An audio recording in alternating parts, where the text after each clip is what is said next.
Blog Talk Radio. Hello, everyone in the franchise world. My name is Paul Segreto, and this is Franchise Today.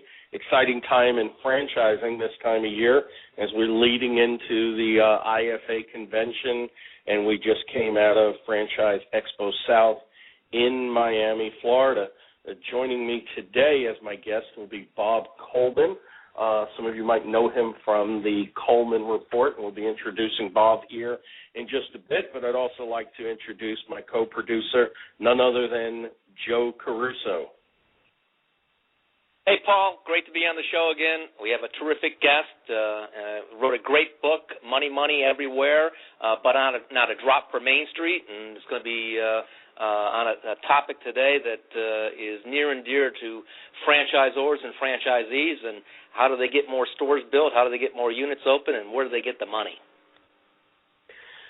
Big topic and thoughts on everybody's mind in franchising and small business in general. And we also have some interesting guests coming on in the future, so I'll touch base on one that I spoke with, Stephanie Chandler, an author and speaker. She's an author of several books, including Own Your Own Niche, Hype-Free Internet Marketing Tactics to Establish Authority in Your Field. Another one, Promote Your Service Business, From Entrepreneur to Infopreneur. Really interesting, a nice little light change of pace on things that are dear to my heart. Of course, everything digital that's going on out there, and I know there was a lot of interest in that at some of the symposium seminars at this weekend's Franchise Expo South. Also, coming up, we have a few other interesting guests, very IFA focused. Why don't you tell us, Joe, a little bit about those guests? Well, we're going to have a really, really interesting show on the 9th with Dina Dwyer-Owens, who was just on Undercover Boss this past week, and everybody that I've talked to in the franchise community and the traffic on Facebook and on Twitter, I don't think there was a dry eye in any room, man cave or whatever, watching TV, watching that show. It was a terrific show. She's going to tell us about her experience on being on the show, her perspective with the various franchise brands that they have, Mr. Rooter, Mr. Appliance, and a whole array of other franchises, because they have 1,600 franchises in their 1,600 franchisees in their portfolio. So that's going to be very, very exciting. And then right after, we have another great show. We have Steve Caldera from the IFA on the 16th, and he's going to be talking about the franchise convention, IFA conference. He's going to be talking about the upcoming Small Business Lending Summit that will be in its second year, that's put on by the International Franchise Association in conjunction with the National Restaurant Association and one or more of the various banking associations. So lending is front and center, and that's why today's show is so appropriate, and we'll be visiting with Bob Coleman just shortly. And then also on the 23rd, I met up with Nancy Weingartner, the editor of Franchise Times, and Nancy has agreed to be back on our show for the third time on February 23rd, kind of giving us some of her perspective coming out of the IFA convention and leading into the Small Business Lending Summit. So we really got some power-packed shows coming up. And also, just to give people some insight, coming up at the end of March and through May and into through April and the beginning of May, will be our third annual Franchise Legal Series. And, of course, Joe and I will be relaying some details and sharing some details with respect to guests and topics over the next few weeks. Again, talking about a lot of things IFA, just about 10 minutes before today's show, I received some correspondence from Matthew Haller, the Senior Director of Communications at the International Franchise Association, and you can find his correspondence on my blog at fmdpro.com. But I'll share with you, he said this year the IFA's Technology Summit will feature speakers from two of our newest members, and that being Facebook and Google. I think we've heard of them. Both organizations understand the franchising world has unique requirements and challenges and would like to better understand these unique issues. So Matt and the IFA have set up a feedback site that was created as a simple one-way communication channel for IFA members to submit their suggestions on what they would like to see each of these speakers from Google and Facebook address during the Tech Summit at this year's convention. I certainly would encourage everyone to either go on the IFA site. I've populated through the Twitter, Facebook, and LinkedIn sites. It's also on my site at fmdpro.com as well. There's various links. Fill out the questionnaire and submit it. I think this is a prime way of being able to be heard. Joe, today, as we said, we've got Bob Coleman. He's the country's foremost expert on franchise and small business lending. He's a frequent guest on Fox Business News. He's often quoted by a variety of financial media outlets, including the Wall Street Journal, Bloomberg, Forbes, CNN Money, and the New York Times. He's the editor of the Coleman Report, a weekly small business lending newsletter, and the publisher of small business loan underwriting guides, along with his great book, as you mentioned, Joe, Money, Money Everywhere, but Not a Drop from Main Street. Bob, welcome to Franchise Today. Paul, thank you very much. It's an honor to be here.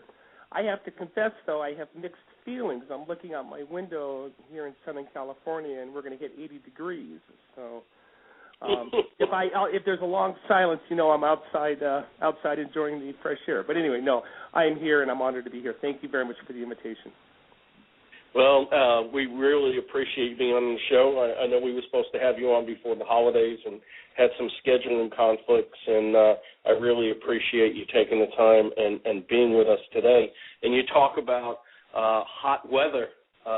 Certainly the climate can't be any hotter than it is on franchise and small business lending, and so I'm really anxious to learn more about your perspective and insight on that very, very hot topic. And of course, as I said, you are famous for the Coleman Report, which, as we know, is the most comprehensive source for up-to-date SBA 7A and 504 franchise loan performance information.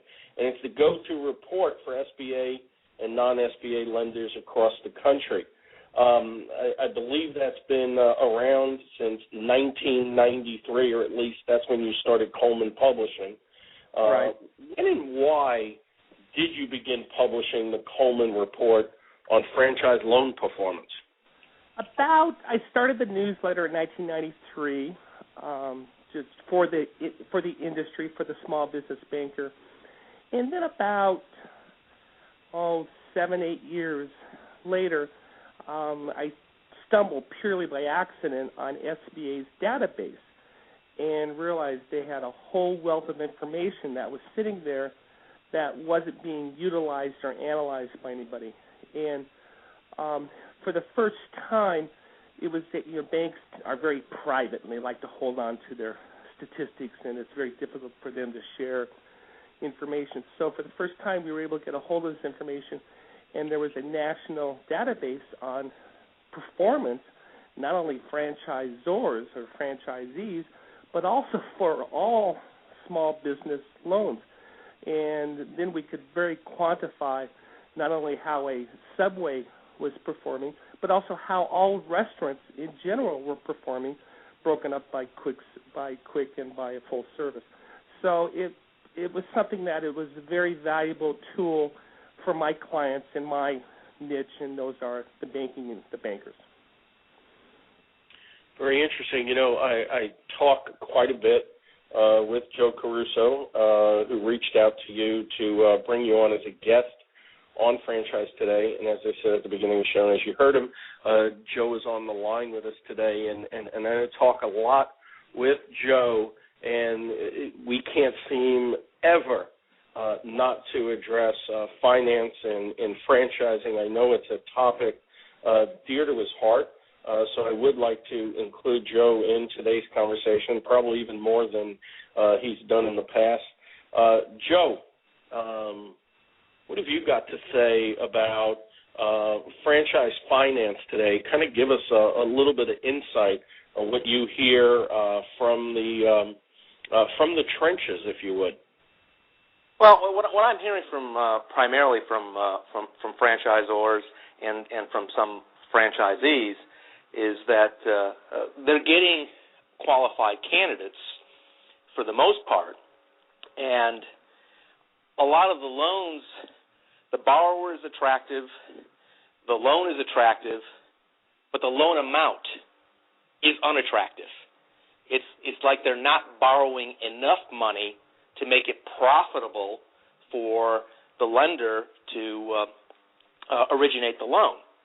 And I'd be curious if that's something that is common across the board in terms of SBA financing. Certainly, Bob, I just wanted to preempt this with something because it is fairly breaking news because of the State of the Union the other day, and with Joe's question in mind, also, if you would touch on your appearance yesterday on Fox News, where you were talking about Obama's failure to talk about small business in that State of the Union address, and also, of course, what Joe's been hearing out on the street. Yeah, and I'm going to preface my remarks by saying I'm not a partisan guy on this small business financing, franchise financing. These are bipartisan issues. So when I criticize the president, as I'm going to, it's not because I think the Republicans have all the answers. But it was embarrassing to the president, to the administration. I was asked to be on Fox News to comment on President Obama's small business agenda, and we had set this up about a week ago. So of course we didn't know what was going on. And I went on and said, I got nothing. This is going to be a short conversation. He mentioned small business once, and it was a throwaway line that, well, small business, we need to give them tax incentives so they can pay more for their people. Well, that's not what small business wants. What small business wants is access to capital. We are, and of course, the easy answer is we need to keep our small business surviving until the unemployment gets down to a realistic level where we get the GDP growing again. But you're absolutely right. Access to capital is the hot topic. It's what we're all concerned about. It's what I track. And it's very, very complicated. Now, we need to keep this in perspective, Paul and Joe. The conversation we're having today is a whole lot better than we had 2 years ago, but it is still a difficult task to navigate through everything that's going on. And the lending environment has changed so much in the last 5 years. We need to remember that. We can't forget that. Yeah, absolutely. And, technology is great, but I actually lost connection there for a while, came back, and it was great that you were still talking. It gives people an idea. Maybe I was talking to myself. Maybe I was the one who was lost. No, we've got a bunch of listeners on. All of a sudden, my connection dropped off, and I was glad to come back. And I think it just truly I've been known to talk to myself. And actually, it's when you answer yourself that's the problem, right? Well, and I'm going to go ahead. You're probably going to ask the question, but I'll just go ahead and jump ahead. And the question is, so what is different? And the banks I talk to, they're going old school. Bankers found out that, let me give you a little professorial thing. For banking, every beginning banker, junior lender, day one, they teach you the 5 C's of credit. And that's pounded into the banker's head. The 5 C's are cash flow, collateral, capacity, conditions, and character. And they drum that in your head. Well, back 10 years ago, when you had that executive retiring out of Seattle from Boeing, they had a couple $100,000 in the 401k, and he or she wanted to open up a franchise, pick the subway down in Yuma, Arizona. they went and said, hey, we have a couple $100,000 in equity. That was a no-brainer. You could get financing all day long. Well, today, what the banks have found out, all that collateral that they had, the real estate collateral, that wasn't worth a lot. When we talk about capacity, that's the borrower's reserves, and we found out that 401k became the 201k. The significant other lost their job. There was no health insurance. So the personal situation was deteriorating. Cash flow, well, sales were down, and sales are down. Sales strictly impact profitability. So people were losing money and not generating cash to pay off the loan. Conditions, obviously the economic conditions were horrible, and that left character. So the big change is that what I found, and for the people on the line, is when you sit across the table from that banker, that is the number one answer you need to satisfy for the banker is when things go south, what is my plan to make sure that the bank gets repaid? Bankers have a great line. They say, I lent you money to open up a store on Main Street. I lent you the money to buy that real estate. I don't want keys in the mail giving me the real estate back. I want cash. I gave you cash. I want cash back. It's a simple transaction. So, Paul and Joe, the biggest change that I see out there is a shift in the mindset, and people are really, really concerned about the character of the applicant and the character of how this person's going to operate that franchise. You know, last year, Joe and I were both fortunate to be invited by Steve Caldera, president of the IFA, to the Small Business Lending Summit. I think we might have been some of the only people in the world that weren't from the financial community, even within franchising, or at least not at a high-ranking franchisor, CEO, executive, although we've both filled that role in the past. Joe, just last week, you had as your guest at the Capital Area Franchise Association, where you're president, you had Steve Caldera as a guest. And although I wasn't there, I can't help believe that or think that he spoke about much other than franchise finance. What was the difference in his sentiment today, last week, as opposed to a year ago? Was there any difference in sentiment? Yes. The topic of credit access or access to credit was a central point in Steve's presentation. And Steve spoke for over an hour. And the situation that franchising is faced today is certainly improved. The IFA has made great strides in working on a bipartisan level with folks in Congress and folks in the Senate and with the administration to make this a central focus for the government to improve access to credit. And things are looking better. I mean, the SBA, Karen Mills, I believe, has been elevated to a cabinet-level position, so that certainly gives it more prominence. And they were absolutely that, and that is that. When I was criticizing the president for what he did in the State of the Union, you have to give him the definite accolades for elevating SBA to a cabinet position. Yeah, so I think that is probably I think that the IFA and the NRA and the other sponsors of the Small Business Lending Summit can take some credit for providing that gentle, constant pressure to our elected officials to address this issue, because it's in our economic interest that these businesses get financed, at least the good ones. If you have a good borrower, that they have the 5 C's nailed down and they have a great concept, they ought to be able to get money.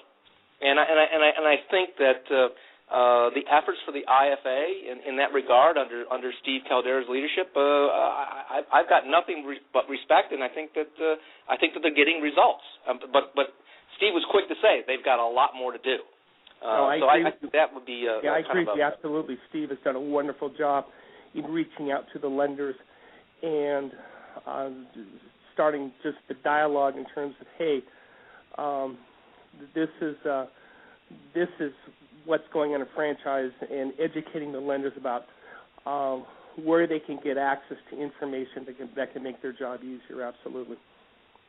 Well, I think that when last year when we were in attendance at the Small Business Lending Summit, they took the organizers, and it wasn't just the IFA, but they really made this event a tough talk event. It was no holds barred. There were no things that were off limits. And it became apparent there was a lot of misconceptions in the lending community, and there was a lot of misconceptions that franchisors have about, simple things like the 5 C's. And there was some heated discussions between some very high-ranking people in some franchisor concepts, and I'm talking about franchisors with thousands of units and major lenders, and I think that a lot of great things were discussed. I think one of the main topics that was discussed there that was why isn't there uniformity between the various lending institutions on what information they require? If there were, it would be easy for a borrower to shop the loan. It would be easier for various lenders to know what the package is going to look like, but there doesn't seem to be that, and I think that was a great topic that came up there, and it was born out of one of those heated discussions. I know we heard last year at the Small Business Lending Summit about, some of the particulars that they expected franchisees or potential franchisees securing loans, and I'm sure it applies across the board to small business, and it seems a question that we hear about all the time with respect to SBA loans are about, coding them and about them being coded accurately. So, Bob, getting a little bit specific here, why is it important that franchisors ensure that their franchisee SBA loans are coded accurately? And when you're talking about the coding, that is a function that's very difficult because that is something that's done at the bank level, and they have to instruct SBA that, hey, this is a franchise loan for all their computer systems. But it's very simple. You had alluded to earlier that one of the problems that the banks have, one of the problems that the franchisees have is the banks aren't lending them enough money, and when there's not enough money, it's a lower dollar amount for the banks to make a lot of income. So the problem is they have a limited amount of time to underwrite these loans. And unfortunately, preconceptions and biases can come into it. And we all know this. I talked to a lender yesterday, to a franchise system yesterday with J.P. Morgan Chase, and they said, hey, you are on our list of no lending list. And the guy called me up, was all concerned. I said, well, that's just there is no national no lending list, but that's J.P. Morgan will not lend to that system. And very simply, they went to the statistics and saw that they had over the last 10 years, they had a 40% charge-off rate. Well, the average is 20%. Now, don't get too excited by those numbers. Those seem like big numbers, but 20% over 10 years is 2% a year, and that's perfectly fine, and that's an acceptable level of loss. But the problem is if you do not, in your system, you may have 50 of them get financing through SBA loans, and you may have another 250 that got conventional financing or someone just paid cash for them. But your system is going to be judged on the performance of those SBA loans. And unfortunately, someone says, well, Bob, how come you can't incorporate all the conventional lending or how they're doing as a whole? And my response is, you know what, guys, that's something the franchisor needs to do. I don't have access to that information. Chase is not going to give me their portfolio for me to analyze and go through it. They tend to hold that close to the vest. SBA, we have those numbers, and appropriately so. Why? It's a government guarantee to the bank, and government, it's public, and so that should be a public record, and it is. So we have that. So the very first thing when I talk to the franchisors, when I talk to the CFOs, you make sure that you clearly understand and go through for the past 10 years on how those systems performed. And if they closed, why did they close? Was the loan paid off? And give those statistics to the lender. And it's part of the education process. So that, back to your question, that coding is very, very clear. And for the people on the line, there's something out of their control. But what is not out of their control today is when you, going back to that example of that Subway shop in Yuma, when they walked in 5 years ago, they just wanted to have the Subway information or the franchisee information. Now they want to know the Subway information. And they're what I call their loan underwriting the franchisor as well. So you now have two hurdles. You have to convince them that you're a good person, but you also have to convince the bank that the franchisor is a good person, good concept. And I'll tell you one more thing, and this is key. Lenders had a preconception 10, 15 years ago that franchisors were only in business to do one thing, and that was to sell sites to franchisees. And a lot of lenders still have that preconception. So one of the first things out of the box that the franchisor has to do to answer the character question is simply, hey, we're not in business of selling franchise, systems.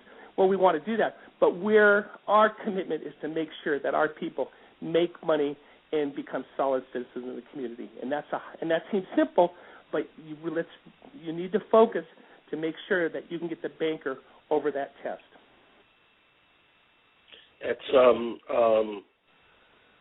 It's interesting. I always find myself as I am sitting with guests like yourself, especially in an area that's such a hot topic, it really stems a lot of thought in my mind. And with all that information, let's talk a second about franchisees. Do you find that franchisees are using all this type of information as part of their pre-purchase due diligence in comparing various franchise opportunities? Are you asking me? Yeah, I'm asking you. Yes. Okay.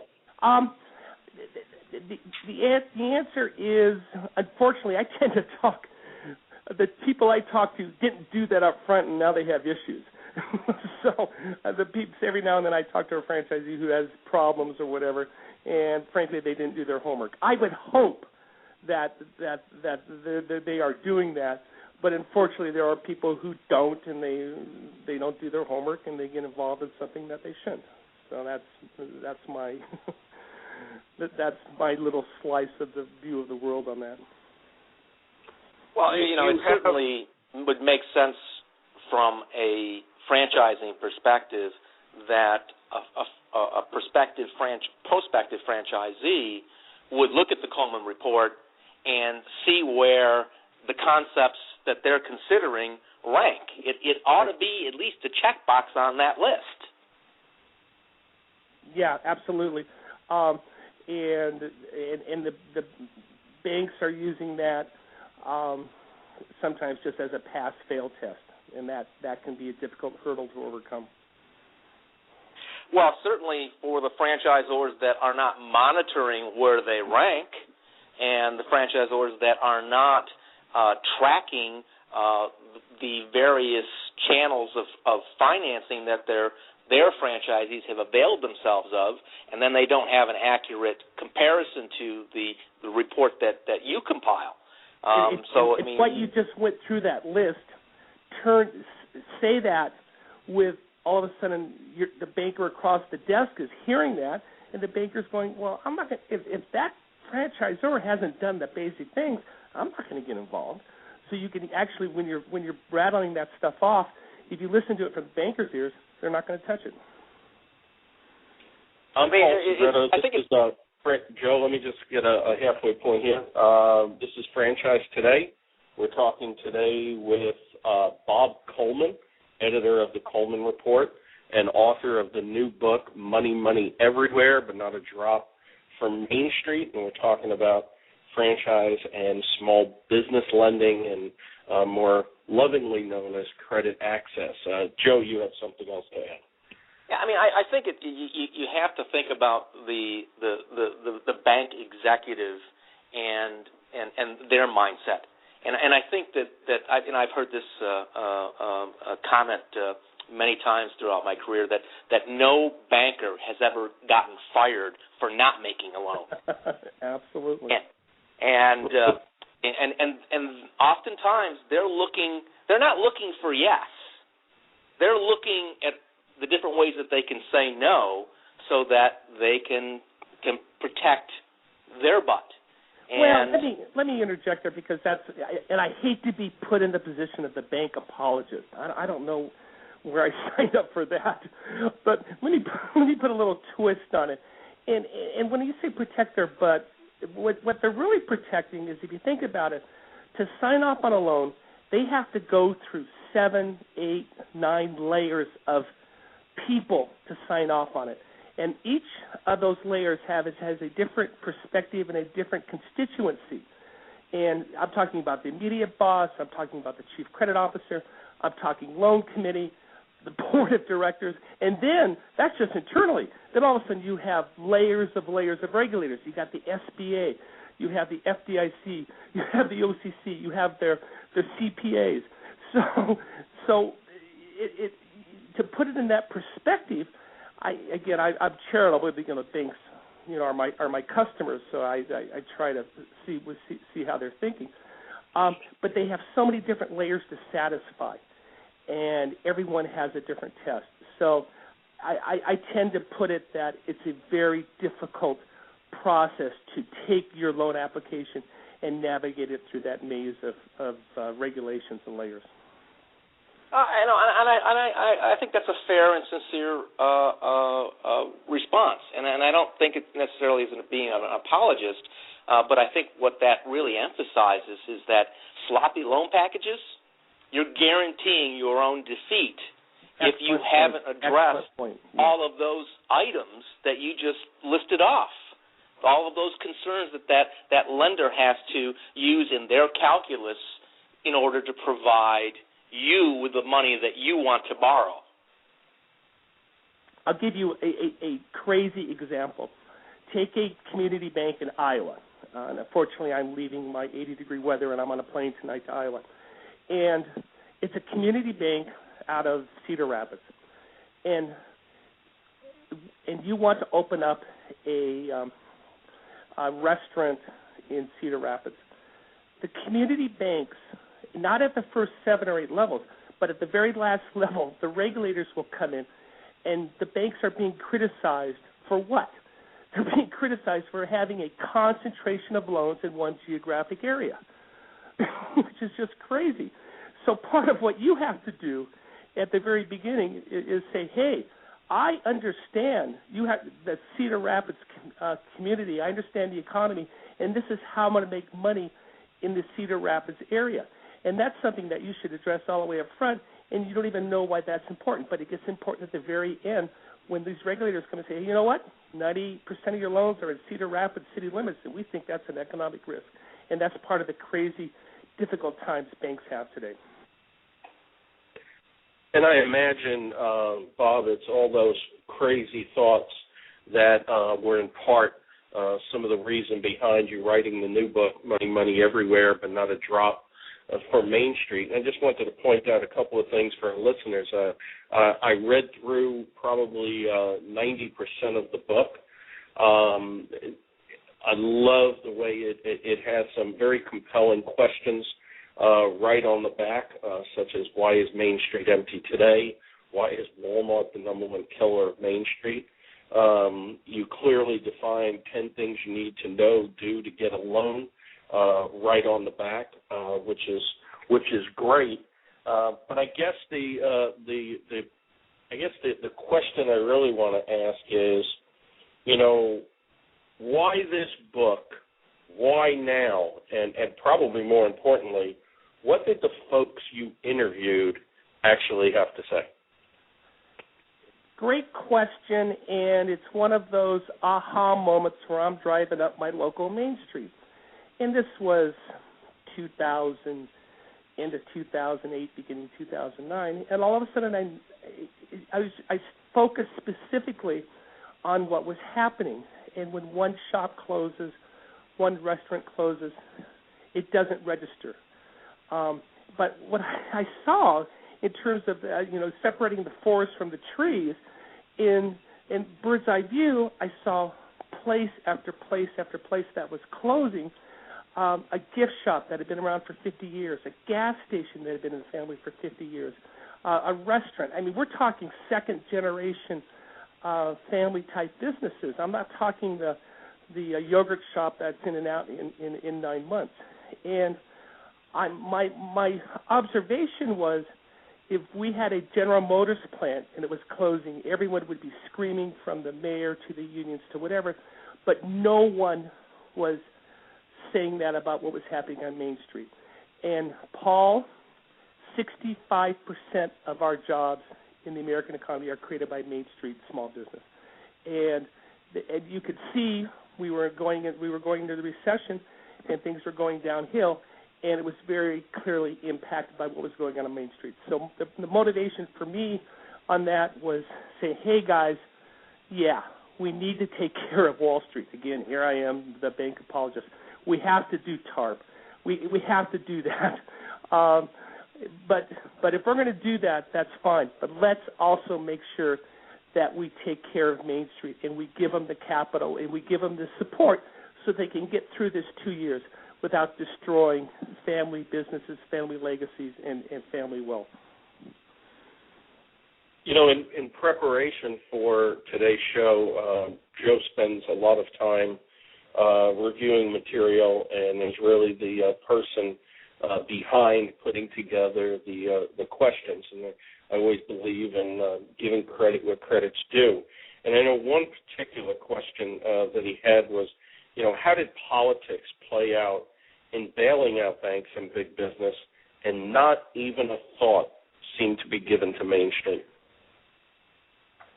Yeah, and that's unfortunate, and you could say that simply the small business don't have the access to the K Street lobbyists. When that corner liquor store goes out of business and there's 5 jobs, it doesn't register. When 7 jobs are lost here, when 3 jobs are lost here, it doesn't register. It's very small, and unfortunately, it's a tragedy in that it is way down on the priorities. But individually, you're right. 3 jobs here, 5 jobs there. It's not going to impact the economy. But when it's multiplied and it's repeated hundreds of thousands of times, then that creates a crisis. So it's back to what we were saying in terms of who gets a seat at the adults' table. The head of GE is head of our job creation, and I always, that just scratches my head when Mr. Immelt is outsourcing jobs and closing plants, and Main Street's creating 65% of the new jobs, and Main Street always leads us out of the recession. So putting Karen Mills, putting the SBA administrator in the cabinet is important, and these people are smart people. They understand what's going on, but unfortunately, Washington is 100% political based, and large banks can buy a lot of lobbyists, and Main Street can't. As you mentioned, the adult table, I was immediately started thinking, more importantly, who's going to be left without a seat at the adult table when the music stops playing. Oh, I like that, yeah. You mentioned the 5 C's, and I didn't see Cuervo as Jose Cuervo as being one of those 5 C's. I think that's the 6th C, yes, I think that's the 6th C. But, character, obviously is back in style for bankers in determining credit worthiness.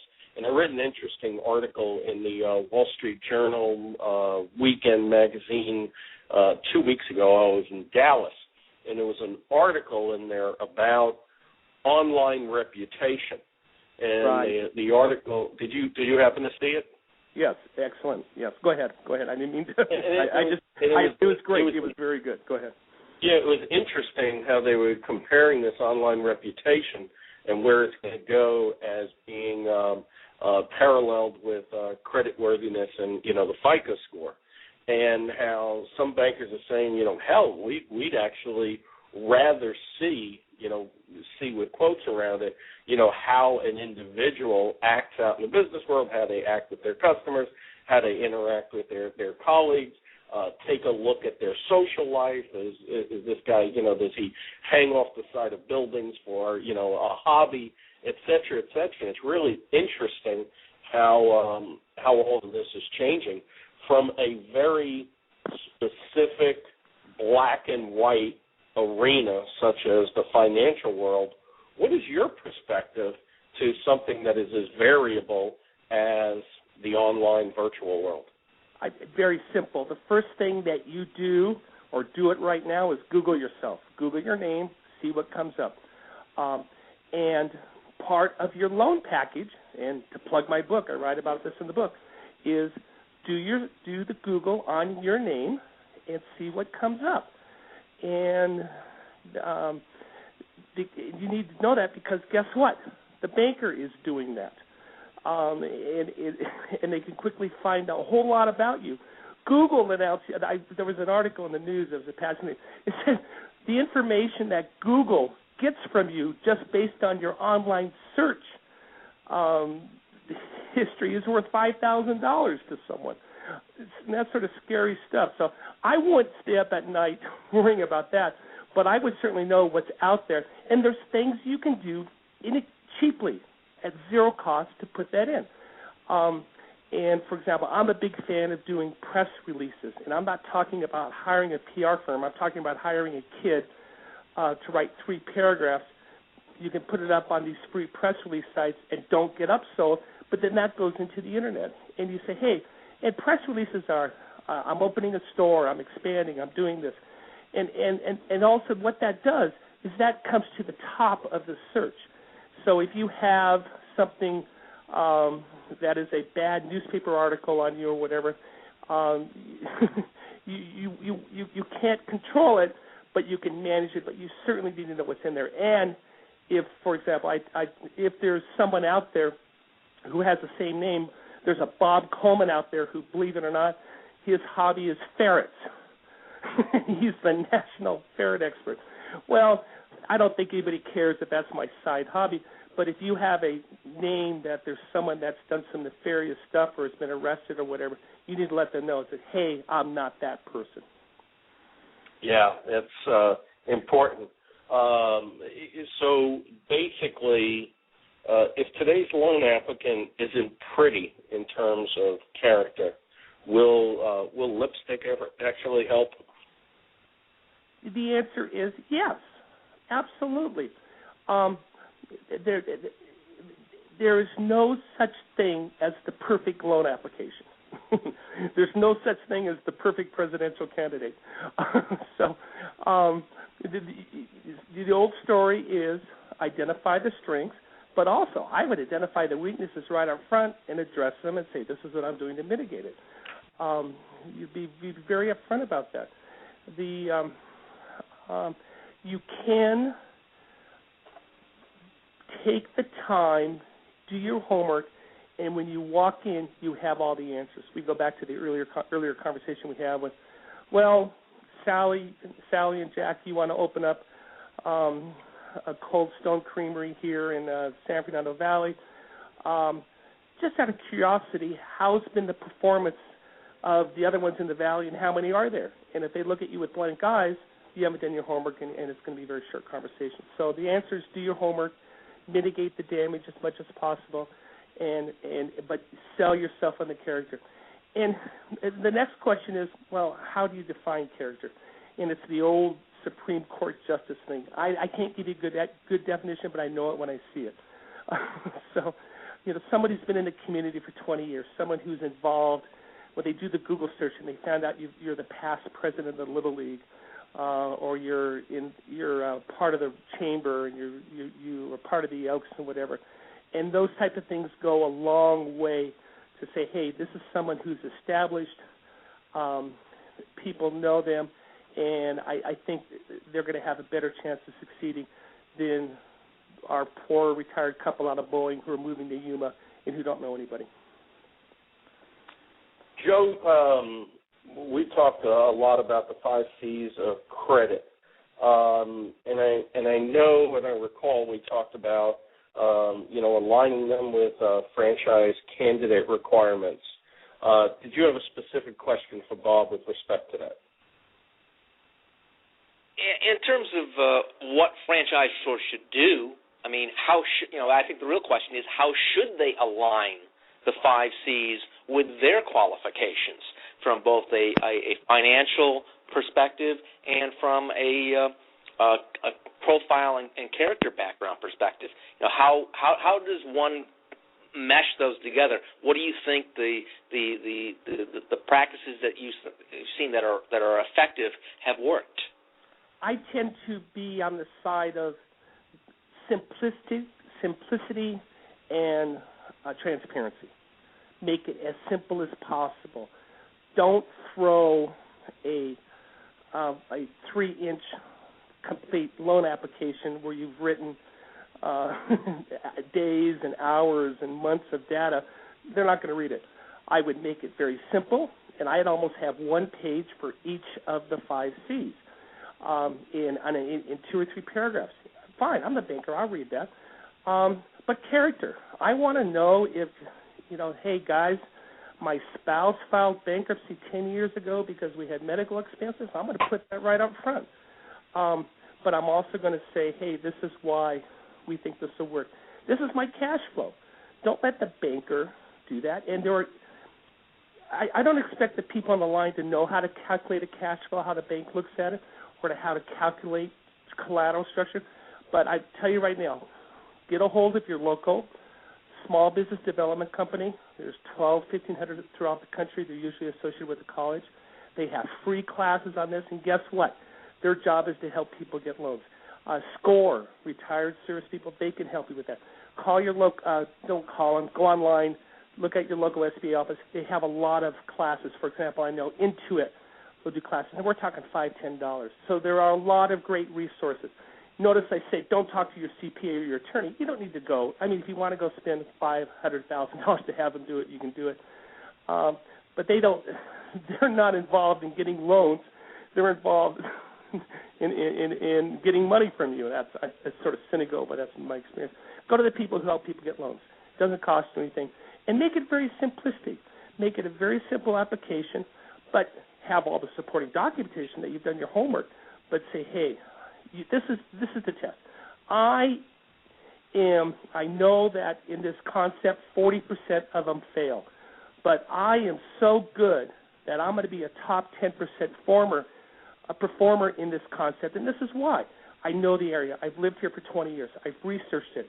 There's nothing like this in the marketplace, whatever the selling points are, and that's what I would do. So hear you correctly. You really. We're almost into a full month of 2012. 1/12 of the year wow. Is almost gone. That's depressing. Yeah, that is depressing. Looking back, Bob, on 2011, two-part question. What did we see in terms of franchise financing, especially in the latter part of the year? And ultimately, who do you think were the franchise concept winners and losers in 2011? The first part is SBA had the record year. They did over $30 billion worth of financing, 70,000 small businesses. When you talk about hotels, franchising hotels, I was at the AILS conference earlier this week, and 2 years ago, Paul, 100% of hotel franchise loans under $5 million had to have that government guarantee. Had to be done. Today, 2011, that number's down to 90%. From $5 to $10 million, that number's down to 73%. So what that is telling me is the credit market is loosening up a bit. And it's certainly a whole lot better than 2009. So we are seeing movement, and we are seeing quality deals being done. It's the old supply and demand issue. You talk to franchises, you talk to Main Street, they're saying there's no supply. We can't get the money. You talk to all the bankers, and they're saying it's a demand issue. We do not have enough quality people walking in through the door.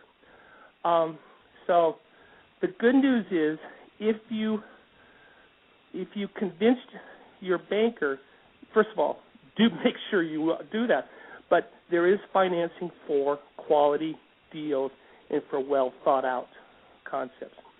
Second part of the question is winners and losers. I think that's pretty apparent. I always tell someone that if you're thinking of getting involved in a system, Quiznos, Google Quiznos, go on the Wall Street Journal blogs, read that mess, and realize, and you can say, well, a lot of it can't be true or whatever. The problem is the bankers are reading that too. So if you want to finance a Quiznos, you need to be able to say, hey, I understand what's on the Wall Street Journal blogs. Unfortunately, Wall Street Journal has a little bit of a high, brand recognition, and you need to be able to say, this is why that discussion doesn't pertain to my loan application. Joe, we're closing in 10 minutes left in the show to the top of the hour. I know we could probably talk all day. Do you have any parting comments? I think some takeaways for the franchisors listening and those people charged at those companies with securing financing for franchisees. I think they really need to take to heart some of the basics that Bob's talking about in terms of the 5 C's and incorporating them into their templated loan packages and helping the franchisee borrower to craft the narrative so that it is easy for the lender to understand the borrower and say yes to that loan. Of course, having the right qualifications in terms of capital and net worth is important. But when you have that recipe for success and then you incorporate these standards, because they're becoming more and more. I mean, there were standards years ago, and now Bob is telling us these 5 C's are back. I think just about streamlining, making it easy, and making sure the story is told correctly. Bob, your parting advice for franchisors and franchisees alike? I think my takeaway is make it as simple as possible for the banker. Notice I'm saying we don't need to do hours and pages and thousands of pages, 100 pages of research and whatever. I think and make it very simple. Tell the story, and separate the forest from the trees.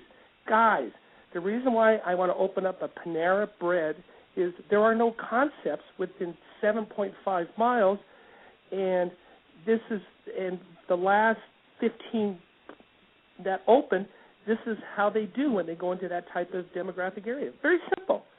Just say, hey, this is it.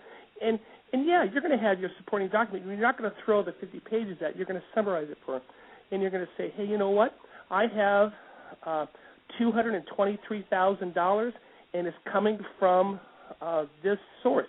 My wife's 401k, and my mother-in-law is lending me money. And boom, make it very, very simple. And then finally, character. The reason why this is because I've always wanted to run this type of system. I know the area, and I'm going to be there 40 hours a week.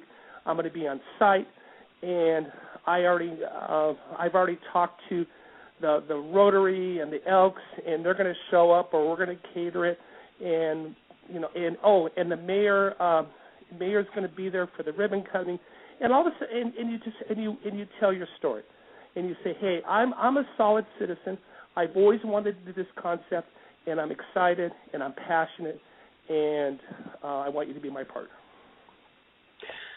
And of course, Bob Coleman, as I said at the beginning and throughout, is the author of the new book, Money, Money Everywhere, but not a drop for Main Street. There's various things on the jacket alone that you'll find very interesting, but certainly no comparison to the great wealth of information in and throughout the book. Bob, if you would too, as we have a couple of minutes, tell our listening audience why they should pick up this book, regardless of whether or not they're looking for a loan or not. Well, number one is if you want to get a loan in today's environment, buy my book, $14.95 Amazon.com. If you want that's number one. That's why I wrote the book, is to help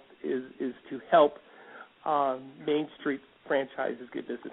Number two, if you're a historian, if you want a better perspective on what's going on a very narrow niche of the economy in terms of what's Main Street, I think it's a fun read.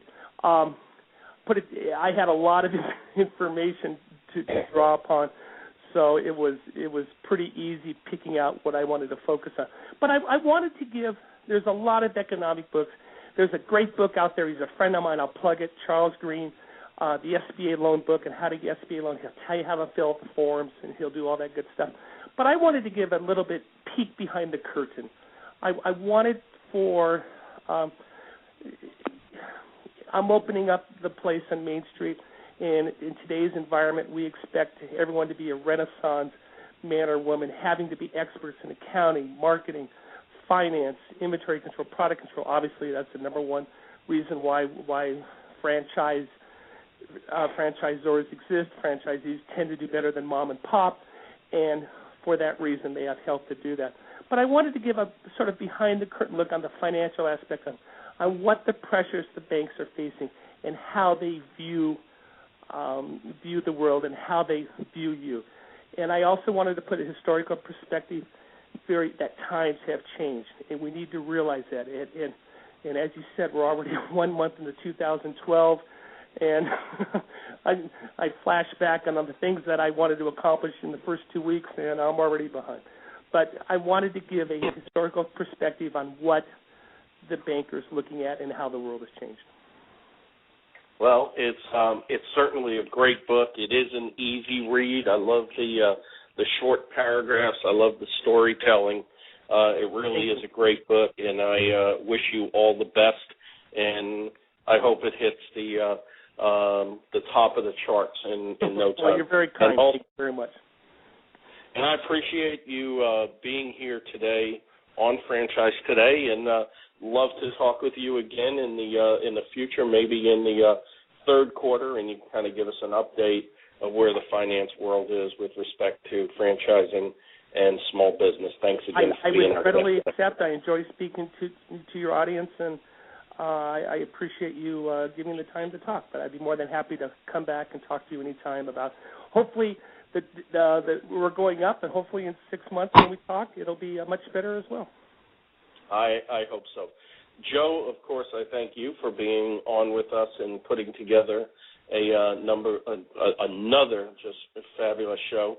I always appreciate your insight and sharing of information as well. And let us know again, who do we have coming up in upcoming segments of Franchise Today? All right, real quick, we've got Dina Dwyer-Owens next Thursday. Following Thursday. Excuse me, the following Thursday, pardon me. And we've got Steve Caldera on the 16th, Nancy Weingartner on the 23rd, and we have on next Thursday the guest that you arranged for. So I'm at a loss on that one, and you can tell us who that guest is again. Yeah, it's Stephanie Chandler, the author of several books, founder and CEO of BusinessInfoGuide.com. I think it's really going to give us some interesting perspective. And I chose this guest because at West Coast Franchise Expo, at Franchise Expo South, and I know again at the upcoming IF convention, there's a lot of interest and still a lot of confusion with respect to digital marketing, social media, and what have you. And I thought possibly this would stimulate some thought and questions leading into the IFA convention. And then, as you said, we'll have Dina, we'll have Steve Caldera, and then Nancy Weingartner, and we'll be preparing for the Franchise Legal Series coming up at the end of March and into the beginning of May. Again, Thanks to Bob Coleman today. Thanks to Joe Caruso. I'm Paul Segreto, wishing you the best, very best in this great, great, great thing we call franchising. Franchise Today is out. When it's PCS time, you know the drill. Pack, research the new base, get the kids in school, because family supports family. At American Public University, we support military families with flexible, affordable online education that moves with you. As a military spouse, your tuition rate is the same as your partner's, just $250 per credit hour. American Public University, education that moves with you. Learn more at apu.apus.edu/military.